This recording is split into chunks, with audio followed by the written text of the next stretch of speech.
우리에게 믿음이 필요합니다. 구원을 받은 이후에 사실 누구든지 광야를 통과하게 됩니다. 험악한 광야를 통과하면서 우리는 그것을 배노니 슬픔으로 규정하곤 합니다.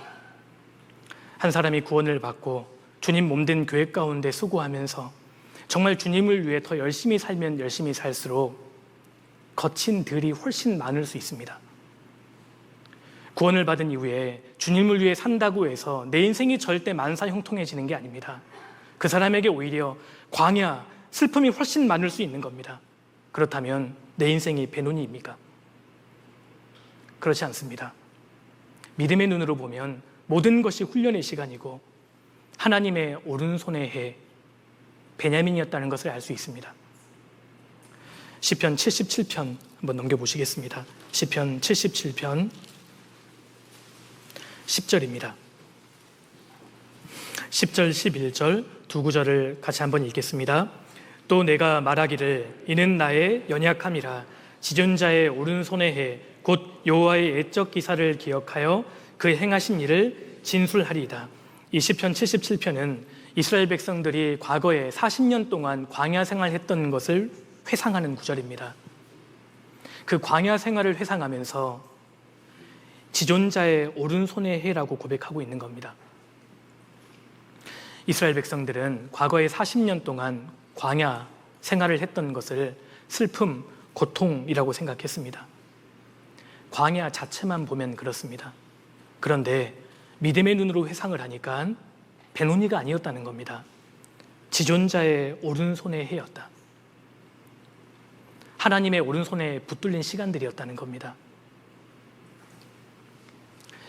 인간의 뇌를 그대로 내버려 두면 항상 부정적인 기억들이 긍정적인 기억들을 잠식한다고 합니다. 그래서 한 가수가 예를 들어서 사람들 앞에서 열광적으로 공연을 마치고 내려오면 10명의 팬들이 정말 열성적으로 환호하고 박수를 쳐도 한 사람의 안티팬이 비판의 말을 하면 그 가수 입장에서는 10명의 환호 소리는 기억에 남지 않고 한 명의 이 비판만 뇌리에 남는다고 하지 않습니까? 인간의 뇌가 그렇다고 합니다.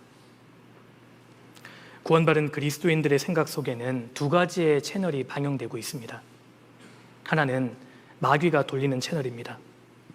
그 채널은 우리 과거의 나의 아픔과 고통과 실수, 상처 이러한 기억들이 집중해서 편집돼서 나옵니다.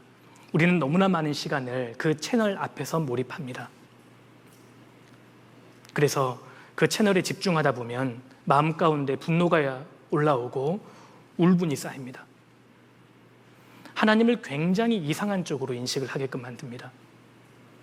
하나님이 왜 우리를 끄집어내서 이렇게 생고생시키시는 거야? 그냥 이집트에 두시지. 우리를 사랑하신다면서 굳이 이런 광야를 왜 허락하시는 거야? 분노를 마음 가운데 쌓아갑니다. 너무나 많은 사람들이 이 채널에 지금 집중하고 있습니다. 이스라엘 백성들도 그러했고 심지어 구원받은 그리스도인도 그럴 수 있다는 겁니다. 그래서 이렇게 이야기합니다. 내 인생은 베노니야. 내 인생은 정말 재수가 없었어. 고통이었다. 이렇게 말한다는 겁니다. 그러나 구원받은 그리스도인의 손에는 믿음이라는 리모컨이 들려 있습니다. 믿음으로 우리는 순식간에 채널을 바꿀 수 있습니다. 채널을 바꾸면 믿음의 눈으로 내 인생을 다시 보게 됩니다. 내가 당했던 모든 광야의 순간들이 슬픔, 고통이 아니라 지존자의 오른손의 시간들이었구나. 그러니까 우리에게 믿음이 필요합니다. 하나님은 왜 나를 사랑하신다고 하면서 이렇게 광야를 주셨을까? 내 하나님 여호와께서 이 40년 동안에 너로 광야의 길을 걷게 하신 것을 기억하라. 이는 너를 낮추시며 하나님이 왜 내 인생 가운데 이렇게 거친 들을 광야를 주셨느냐? 이는 너를 낮추시며 광야가 있었지만 광야를 통해서 나를 낮추길 원하셨던 하나님의 섭리가 보이기 시작하는 겁니다. 그리고 너를 시험하사 내 마음이 어떠한지 그 명령을 지키는지 아니 지키는지 알려 하심이라. 광야를 통해서만 내 마음 가운데 제거될 수 있는 더러운 것들이 있기 때문입니다. 광야를 통해서만 하나님이 가르쳐 주시기 원하셨던 지혜가 있고, 광야를 통해서 우리에게 가르쳐 주길 원하셨던 기도가 있고, 광야를 통해서 우리에게 알려주길 원하셨던 감사가 있고 은혜가 있는 겁니다. 광야가 아니고서는 도저히 이루어질 수 없는 하나님의 역사가 있었다는 뜻입니다. 그래서 하나님은 지극히 사랑하는 자녀들에게 광야를 허락하십니다. 이는 다 너를 낮추시며 너를 시험하사 마침내 내게 복을 주려 하심이었습니다. 우리에게 믿음이 필요합니다. 구원을 받은 이후에 정말 믿음의 채널로 시선을 고정시켜야 합니다. 그러면 내 인생이 정말 달리 보입니다. 우리가 믿음의 분량을 키우는 것이 필요합니다. 레위기 11장을 보면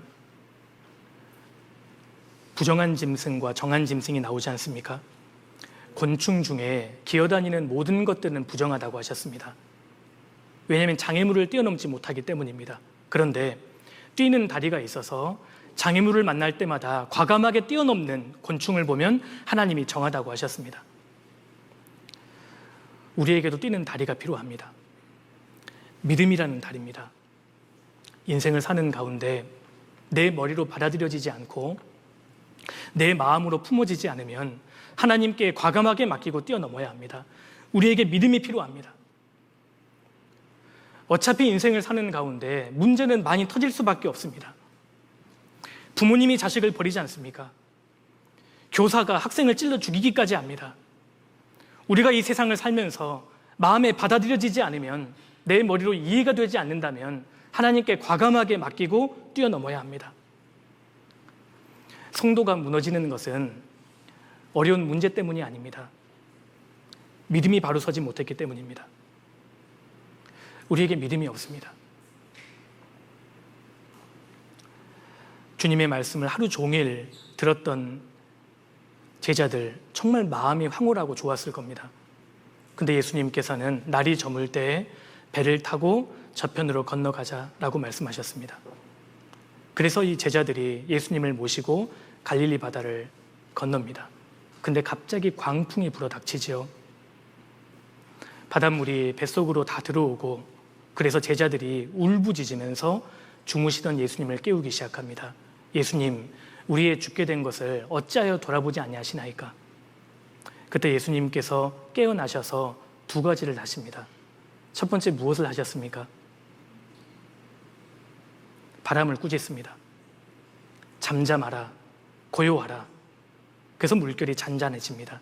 그리고 두 번째 주님이 하신 일이 있습니다. 제자들을 꾸짖습니다. 너에게 어찌하여 믿음이 없느냐? 무슨 뜻입니까? 광풍이 문제가 아니라는 겁니다. 믿음이 문제였습니다.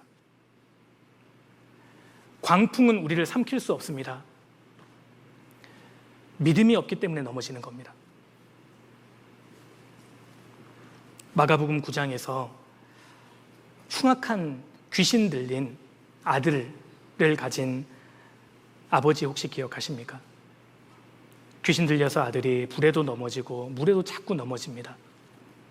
주님의 제자들을 만나서 제자들에게 요청을 했지만 유일하게 제자들은 고치지 못했습니다. 이 절망적인 상황에서 아버지가 예수님께 나와서 이렇게 요청합니다. 마가복음 9장을 한번 넘겨보시겠습니다. 마가복음 9장입니다. 마가복음 9장 22절입니다. 귀신이 저를 죽이려고 불과 물에 자주 던졌나이다. 그러나 무엇을 하실 수 있거든 우리를 불쌍히 여기사 도와주옵소서. 예수께서 이르시되 할 수 있거든이 무슨 말이냐? 믿는 자에게는 능치 못할 일이 없느니라 하시니. 주님이 아버지에게 이렇게 말씀하시니까요, 아버지가 예수님께 이렇게 요청합니다. 24절 같이 읽겠습니다. 곧 그 아이의 아비가 소리를 질러 가로되 내가 믿나이다. 나의 믿음 없는 것을 도와주소서 하더라. 이 아버지의 말을 보십시오. 내가 믿나이다. 나의 믿음 없는 것을 도와주소서. 이런 모순이 어디 있습니까? 믿는다면서, 그런데 나의 믿음 없음을 도와주소서. 이런 모순적인 말이 어디 있습니까? 그런데 사실 이것이 우리 모두의 기도 제목이 되어야 합니다. 우리는 믿습니다. 사실 우리에게는 이미 엄청난 믿음이 있습니다. 주님이 나를 구원해 주셨고 주님이 나의 구세주가 되어주시고 나의 주인이 되심을 우리는 믿습니다. 그런데 믿음이 없습니다. 그분이 내 인생을 책임지신다는 믿음이 없다는 겁니다. 우리는 확실히 믿습니다. 하나님께서 전지전능한다는 사실을 우리는 다 믿고 있습니다. 그런데 믿음이 없습니다. 내가 만난 이 공경에서, 고난에서 그분이 책임져 주실 거라는 믿음이 없다는 겁니다. 그래서 우리도 이렇게 기도해야 합니다. 내가 믿나이다. 그런데 나의 믿음 없는 것을 도와주소서. 성도는 구원을 받고 세상을 사는 동안에 많은 고난을 당하게 됩니다. 그럴 때마다 내 인생을 베노니 정말 슬픔이다 이렇게 규정할 때가 있습니다. 정말 슬프다. 그런데 지금도 내게 이해할 수 없는 일들과 고난들이 많이 있을 수 있지만 우리의 믿음이 자랄수록 그것이 베노니가 아니라 베냐민이었다는 것을 우리는 점점 더 알게 됩니다.